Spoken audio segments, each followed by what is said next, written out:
This is the iPhone 16 Pro Max, which just released and now features 4K at 120 FPS, which is just insane, frankly, for a phone. This is my RED Cinema camera, which also does 4K at 120 FPS. So let's see how these two compare.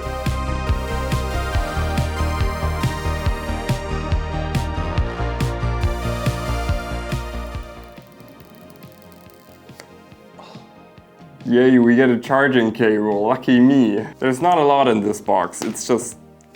Yeah, that's a lot of money I paid for a very small box. A couple of years ago, I promised myself that I'm never gonna spend more than $1,000 on a phone, and today I broke that promise hard. I'm just curious, for the people that don't use a case with their iPhone, do you have a donkey in your backyard that can ship gold?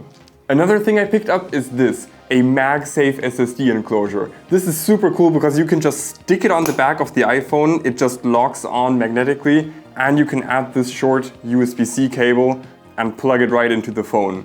This is super simple and super compact, and in here there's just a standard M.2 SSD. Having an external SSD like this for recording high quality video on the iPhone Pros is super important because otherwise your storage is gonna run full in a matter of minutes. And this is also super nice because this unlocks a couple of extra recording modes that are not possible for internal recording. In the iPhone keynote, when they started talking about 4K at 120 FPS, I got pretty excited because 4K 120 in a phone is just insane. But you know what else shoots 4K 120?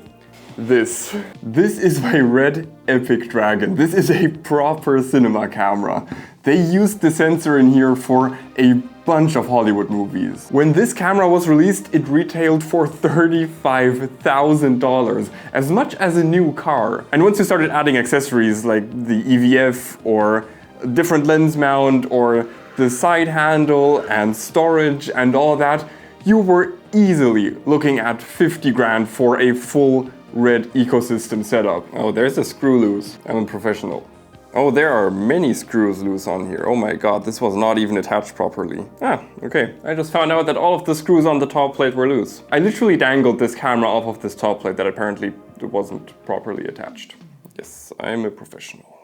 By now this camera is already a bit older and much cheaper than it was back then, luckily, because otherwise there's no way I could afford this. But don't let the age fool you, because this camera is still absolutely insane, even by today's standards. It does 6K and the 4K 120 we want to test here, it does that like as a warm-up in 16-bit RAW. You might be asking yourself, isn't this like a really stupid comparison? Because this camera is literally as big as an anvil and is meant to be operated by an entire crew, and this is a phone that is meant to fit in your pocket.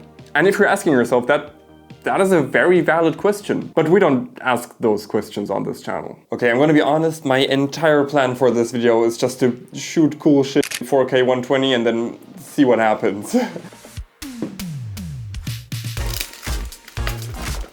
Oh god, there's water everywhere already. Oh, I thought they were gonna float. Oh no, I have way too much water in there, I think. Oh, I definitely have to remove some water. Oh god. No, that was so stupid. Oh my god, how do I have a degree? Oh, that smells really nice. Okay, I removed a bunch of water because the laws of displacement got the best of me once again. Okay, let's get some ice in there as well, though this is just one big block of ice. That's like shockingly solid.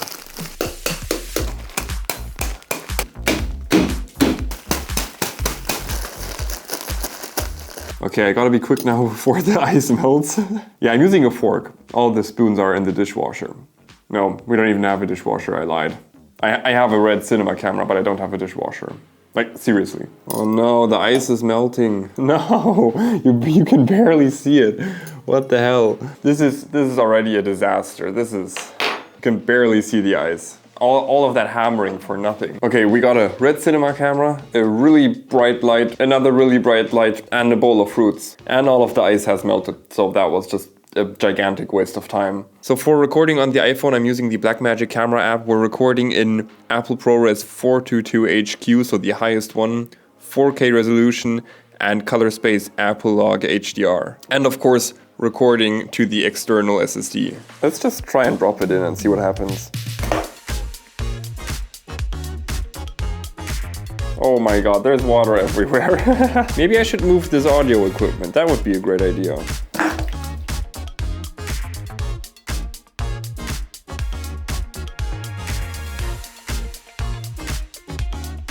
So I changed the lighting setup because the first one wasn't really doing it for me. And I wrapped the iPhone in a bit of plastic. Like, it's waterproof, so I don't have to worry about that, but I'm not sure about the SSD enclosure, so plastic.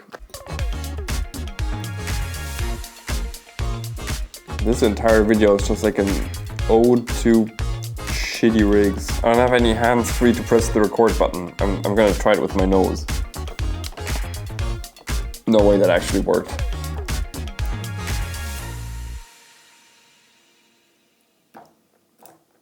Okay, I'm gonna be honest, I just stopped recording at some point last night because seemingly everything was going wrong. I suddenly started having issues with the EVF on my RED for some reason. Also, seemingly out of nowhere, I suddenly started having super weird issues with recording to the external SSD. I just started getting an error in the Blackmagic camera app, an unknown error, whatever that means, and in the default camera app, it said that the external SSD was too slow, which is super weird because the SSD I installed in this enclosure should be one of the fastest M.2 NVMe SSDs available. I have no idea if that's an issue with the iPhone or with the external SSD enclosure, but yeah, I'm gonna have to do some research on that. Also, at some point I just started second guessing my entire concept for this video, because you can only shoot 4K at 120 FPS on the primary 1x camera of the iPhone 16 Pro. And that's a 24mm equivalent focal length, so it's pretty wide, and the minimum focus distance isn't that great. It's about 20 centimeters, so macro shots aren't that easy. And because the field of view is so wide, I was having real difficulties just like composing good shots and isolating the subject. Also, I'm kind of battling a cold right now, which did not make this easier. So at some point I just stopped filming because I was so frustrated and felt like this entire video was not gonna work out. But I did what every good videographer would do. I had a meltdown every third grader would be proud of. But after having had some food and taking a break for a couple of hours, I decided, okay, I should at least look at the footage on the computer before I write off this entire video. And what I found was actually shocking. Like, I did not expect this. But first, let me thank today's sponsor. It's you! I paid for everything in this video with my own money, which was a very questionable decision. So for the love of God, please consider picking up some Lightroom presets, because that's by far the best way to support me. I've got a heavy discount down below for the disposable vibes and my legendary analog vibes pack. These Lightroom presets allow you to super quickly get that dreamy analog look with your digital camera or with your phone. You can install them in Lightroom Mobile and super quickly turn your iPhone photos from this to this. Okay, and now let's finally compare the footage from the iPhone 16 Pro Max and the RED Epic Dragon. Okay, let's look at the RED footage first. I did nothing to these clips. These are straight out of camera in RED Gamma 4 and Dragon Color. Okay, obviously the 4K 120 footage out of the RED looks really good. I mean, it's a RED camera, so it's gonna look good. But what really shocked me is that the iPhone footage looks better in some ways. Again, I didn't do any editing to this footage other than slowing it down from 120 FPS to 24 FPS and adding a conversion from Apple Log to Rec 709. What really shocked me is that there is more detail in the iPhone shots than in the RED footage. That's just so shocking. If we look at this shot, for example, you can see, zooming in, we have so much detail just like on all of the little particles that are flying around in the water and on the text here on the bottle. There's so much detail in there. And when we look at a similar shot from the RED, we can see that there is much less detail in all of the particles that are floating in the water and on the text of the bottle. It's so shocking to me that the difference is so noticeable, and the footage looks so good from the iPhone. Like, what the hell?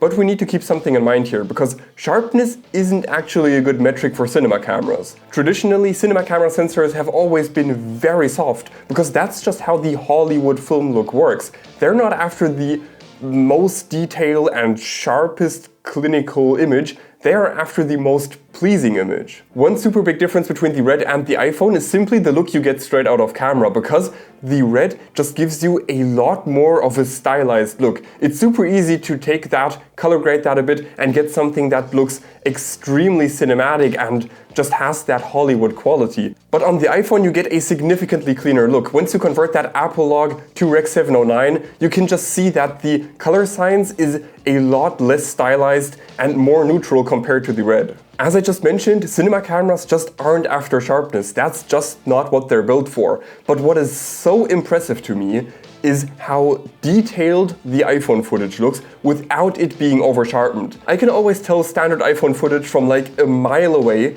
simply because of the color science, that over-processing and over-sharpening. But with this sensor in the iPhone, the ProRes and Apple Log capabilities, it just doesn't look like iPhone footage. It just looks like a modern mirrorless camera. The footage looks so damn good. I couldn't find a source on this when I tried to research this, but I think the 4K 120 footage from the iPhone 16 Pro is actually oversampled, because the main camera has that 48 megapixel sensor and 4K resolution is 12 megapixels. So I think they're doing pixel binning of 4 pixels to 1 in 4K in 120 FPS in ProRes and an Apple Log, which is insanely impressive, because oversampling is something not even the RED does. The RED just takes a crop from the center of the sensor, while the iPhone actually oversamples that super high resolution sensor, and I'm pretty sure that's why the footage is so clean and insanely detailed. So despite the iPhone and the RED both capturing the same resolution, 4K, there is a huge difference in detail in the iPhone footage compared to the RED. And honestly, that's just mind-blowing to me how good the footage from the iPhone 16 Pro looks. It just does not look like iPhone footage, which is the best compliment I can give to an iPhone. But you want to know what's even crazier? I actually paid less for the RED cinema camera than for the iPhone. So if you want to know how that turned out, then you can go watch this video. Or if you want to see probably the most insane photography video I have ever made, go watch this video right here. Okay, have a good one. Bye bye.